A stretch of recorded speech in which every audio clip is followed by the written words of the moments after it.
So, laut Tradition machen wir wieder Kerze an. So.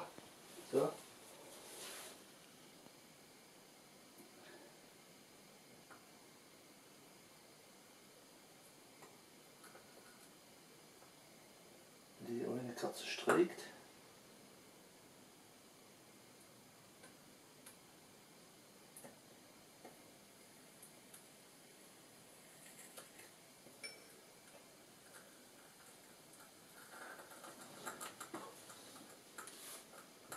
Scheiße, natürlich, wenn es so blubbert, gell?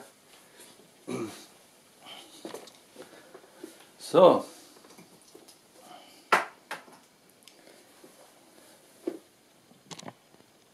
So ist doch besser. So. Ich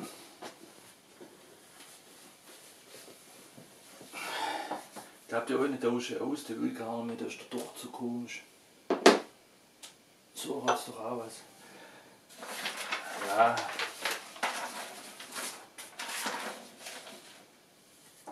Ja, also die Erfahrung, wo ich gemacht habe, dass, ja, so jetzt mit dem, jetzt wenn ich zu der Folge zurückgehe, wo der mir an der Tankstelle das Messer gezogen hat und in China hast du gesehen, okay, wie schnell die das in den Griff kriegt, obwohl ich dann auch nach dem Messertag ja in Deutschland, wo ich dann noch weggerannt und zum Glück auch noch davor gekommen bin. Ich meine, er ist ja derjenige, der was er spontan gemacht ist, dann gerichtlich auch bestraft worden. Aber wo ich dann trotzdem denke, da hätte ja was passieren können, habe gedacht, okay, vielleicht die chinesische Lösung durch die beste, obwohl dann auch gesagt hat, ja, dann drauf, ja, ist ja auch zur Brutalpflicht, gibt es mal ein Zwischending. Also muss ja nicht so sein wie in Deutschland, muss ja auch nicht ganz 100% sein wie in China. Man kann ja Verbrecher stoppen, ohne dass man die gleich heimmacht. Ja? Muss ja auch nicht sein. Ja? Aber auf jeden Fall war das schon gravierend. Ich habe dann wenigstens gesehen, in China gehört das Land der Chinesen. Und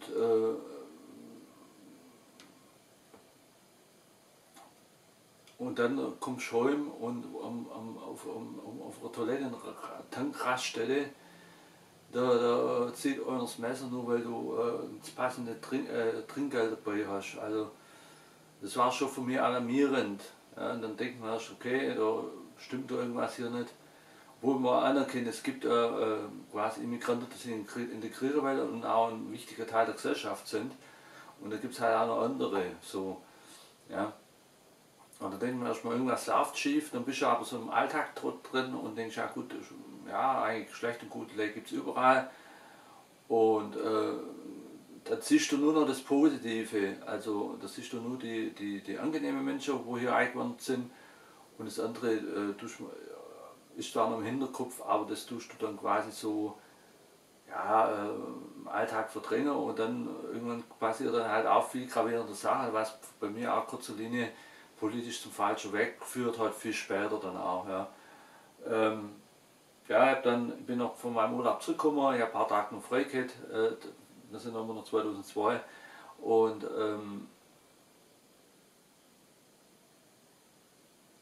da habe ich halt natürlich auch die Fotos, die ich gemacht habe, ich habe keine Digitalkamera gehabt, sondern ein ganz normales Foto, den es noch gegeben hat mit so einem Film drin.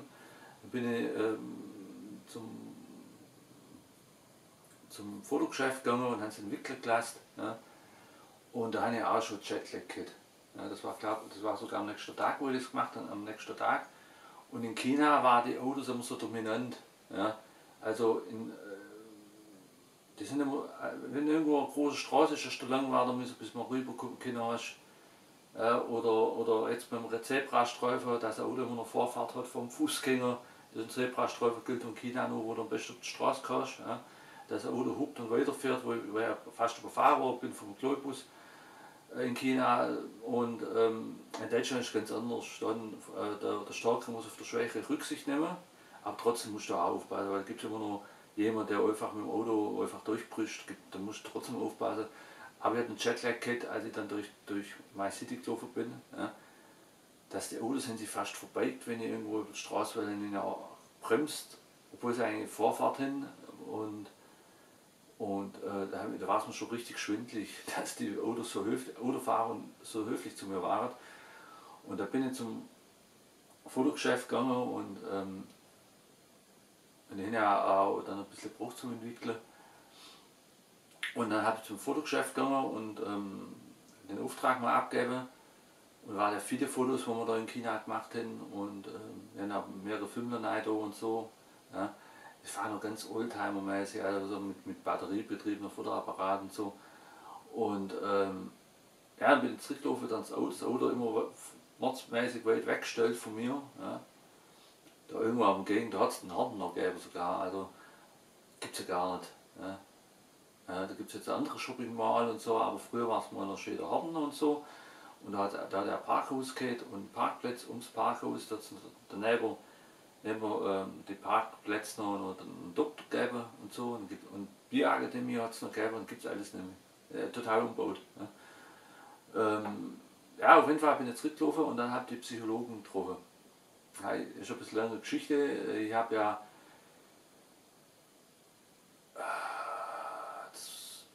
so zum Psychologe geht und so Ende 2011 haben so Liebeskummer gehabt, gell? Und da hat der Psychologe gar kein Zeit gehabt von mir. Ja? Und als mir besser gegangen ist, hat der Psychologe Zeit gehabt von mir, das war ein männlicher Psychologe, und der hat mit der Psychologin in der Praxis geteilt. Ja? Und der eine ihn schon gar nicht mehr braucht. Und dann hat er mich, meine Schwester hat einen Mann kennengelernt, den Blackie, der ziemlich verrückt war und gefährlich. Und der Blackie hat mir sein Ding, also das was er hat, hat er mir unterstellen wollen, obwohl ich es nicht gehabt habe, das psychisch Kranke. Und meine Schwester hat ihm in der Verliebtheit geglaubt und haben die beide angerufen und haben dann gesagt, ja, der Timo dreht durch, obwohl ich gar nichts gemacht habe. Der Blackie hat mich an einem Abend angegriffen und ich habe von ihm nichts wollen, dass wir halt nur gewehrt haben immer. Ja. Und dann hat der Psychologe auch so blöd auf mich aufgelabert. Ja. Und ich werde doch der Kranke und sei was krank der Blackie, jetzt hört es auf über andere, jetzt geht es um sie so. Und dann hat er mich auch mal lange warten gelassen, wo ich dann auch Stifter gegangen bin, da ist mal in die Bäckerei hinterher gerannt und habe mich im Klo versteckt. Und dann, wo die Claudius aufgemacht haben, der ist dann zwischen zwei Pissoirs hängen geblieben und ich habe dann gesagt, ey, ich will bei ihm das quasi, ja, will ich zu dem nicht mehr nachgehen und so. Und dann habe ich zum anderen Psychologen müssen, der hat mich testen müssen, wie ich drauf bin und habe das ihm alles erzählt, ja, wie der zu mir war. Und der andere Psychologe hat gemeint, der neutral war, ja, Herr Funk, Sie sind ganz normal und ich finde auch gut, dass Sie da einen guten Weg laufen und auch zurechtkommt. Und ich bin auch schockiert, wie mein Kollege zu Ihnen war. Erst mal kurz Zeit, dann Ihnen was unterstellt, wo Sie gar nicht hin, sieht mal zu lang weitergelassen, sie dann hinterher gestalkt, hinterher gejagt, das geht ja gar nicht. Und dann der andere einen Einlauf gekriegt und ja, da war er schockiert, dass er wegen seinem Nebenjob mir mal ziemlich lange von mir keine Zeit gehabt hat. Und dann hat er, als sie so Flyer verteilt haben für ein Restaurant, das sich Asian-Biss genannt hat, dann hat die Psychologen wieder getroffen. Und da hat die Psychologin mir einen Einlauf gemacht. Oder mir angemeldet, ja, ich kann doch nicht ihren Kollegen verpetzen. Dann sage ich, wie ihrem Kollegen der Name ist. Und da habe ich mal Tatsache erzählt. Ja. Vor ich da blöd da stand, dann stand halt er blöd da. Aber das hat ja mit ihnen nichts zu tun. Dann hat sie weitergezickt, dann bin ich weitergelaufen. Also einen Flyer hat sie nicht weiter. Und jetzt bin ich aus dem Fotogeschäft raus. Also das war die Vorgeschichte zu der Geschichte, wo wir jetzt aktuell an der Erzählung sind. Das ist auch 2002, das ist 2002, ja, auch 2002. Und ja, und dann habe ich die Frau getroffen und habe den in sie immer angeschwätzt, die hat mir angezeigt, ich schwätze nicht mehr an. Ja. Gut, ich habe da eine Phase gehabt, wo ich mich schwach gefühlt habe, gerade jetzt, wo ich in Peking von einem Euro Messer Droher abgehauen bin. Dann, wo im Bus halt die Frau nicht verbal geholfen hat, da denke ich, hätte ich doch helfen können, obwohl ja eigentlich die beste Strategie war zu schweigen, denke ich aus heutiger Sicht. Dann der Messerangriff auf dem Klo bin ich mir schwach vorgekommen, wo ich da einfach weggerannt bin. Aber das ist immer das Vernünftigste, was du machen kannst. Wenn dir einer mit dem Messer bedroht oder angreifen will, lieber abhauen. Wenn du abhauen kannst, lieber abhauen. Das war schon richtig. Ja. Aber ich habe mich halt schwach gefühlt und da hat es eine Weile gedauert, bis du verarbeitet hast und denkt dann, obwohl sie immer wieder mal auftaucht sind, aber wo ich dann denke, eigentlich bist du stark, du bist nach China geflogen, du hast viel erlebt, du bist wieder zurückgekommen. Und das, was mich innerlich stark gemacht hat, wo mir am nächsten Tag wieder so stark gemacht hat, ich bin mir vorgekommen wie der James Bond. Und so bin ich auch durch die Stadt tingelt. Also so ein bisschen überheblich und ein bisschen arrogant, muss ich schon sagen.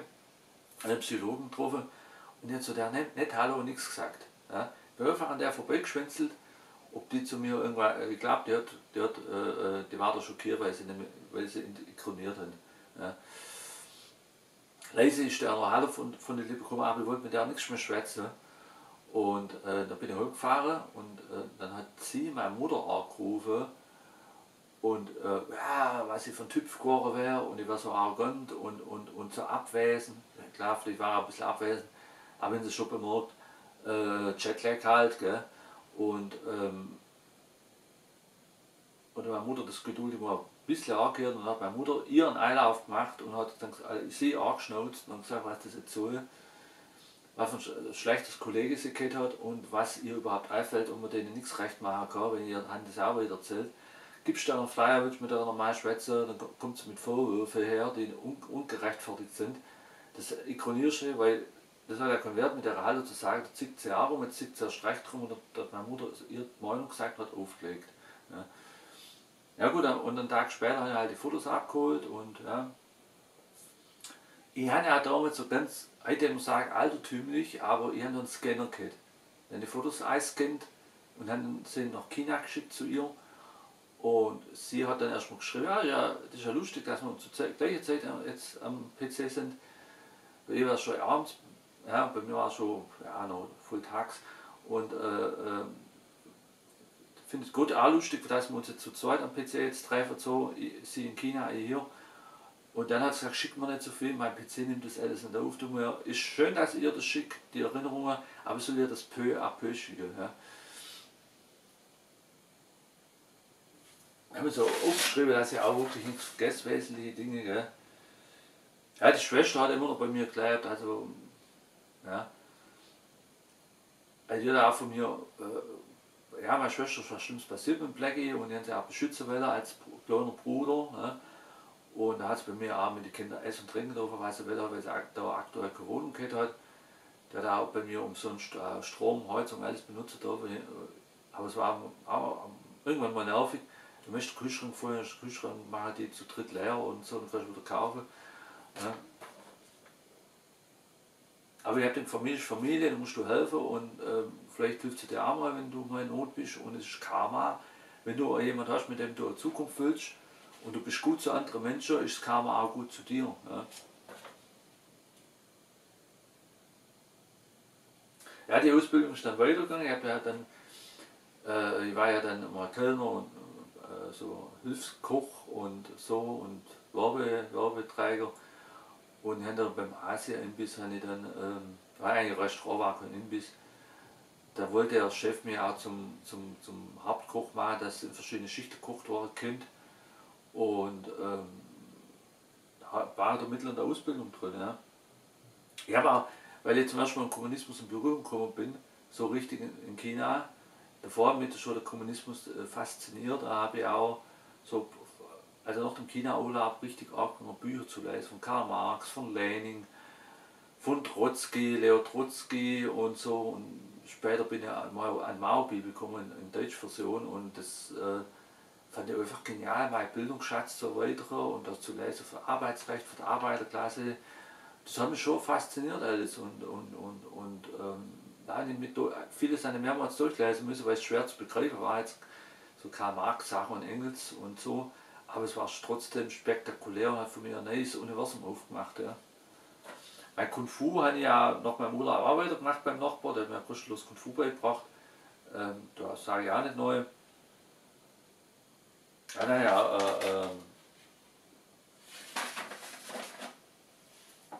ja, so Hilfe kriegt, wie man sich das alles merkt, wie wird was, welches Gewürz zubereitet und gewürzt und zugerichtet und dann musst du alles auswendig wissen und da hat auch verschiedene Gerichte gehabt, Vietnamküche, thailändische Küche, chinesische Küche und die drei Sachen hat er gehabt und das habe ich auswendig lernen müssen und es war nicht wenig so.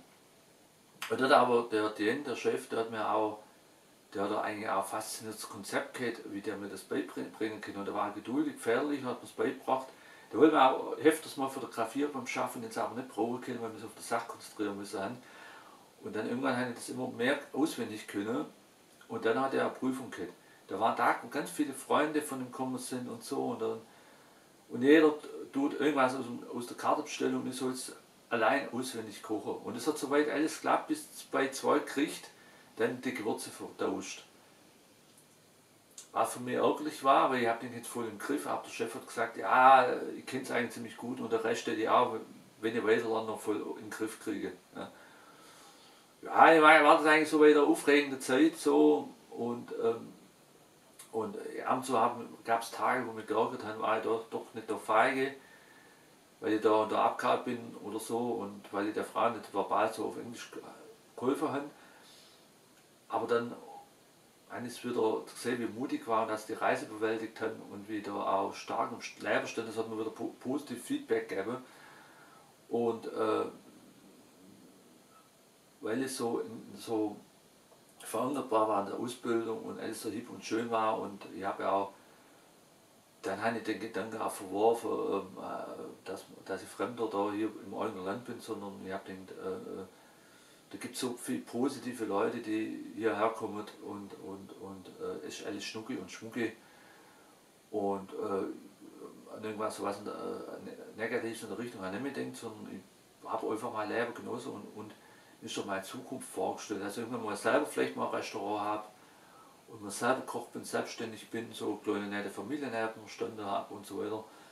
Das war so nur positiv denkt und das einzige politische, was ich gehabt habe, halt wieder in Karl Marx und so reinlesen und der Kommunismus studieren von mir privat. Und vielleicht mal in so einer kommunistischen Partei aktiv sein, das war mir auch nicht sicher, ob ich das mal mache, aber das war so der Gedanke. Auf jeden Fall war ich happy und so und ja, habe mich dann um meine Schwester gekümmert, weil die ja traumatisiert worden ist, weil sie der Blackie so überfallen hat und sie umbringen weil er hat. Und Gott sei Dank der Polizei, die hilfreich eingegriffen ist. Ja.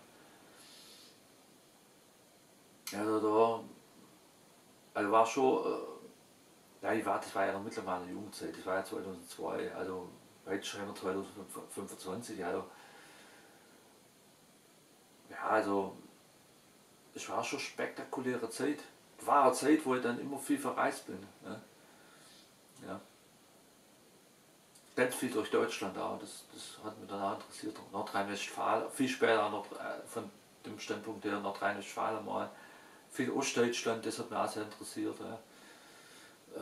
Viel in Hessen war ich, Badisch war ich auch mal, das heißt, ja, viel später von dem Zeitpunkt her, von entweder politisch oder irgendwas wegen dem Sport. Gell. Also, da hat man schon viel mitgenommen. Also, Badisch war dann auch so. Ja. Wo ich dann auch denkt, oh, wo bin ich jetzt? Das hört sich ein bisschen schwäbischer, aber ist doch irgendwie anders. Gell? Naja. Also wünsche euch was. Liefunk in dem Gelände. Boah, meine Kniescheibe, dann warten wir. Ich bin alter Mann, knackert ohne Ende. Ja.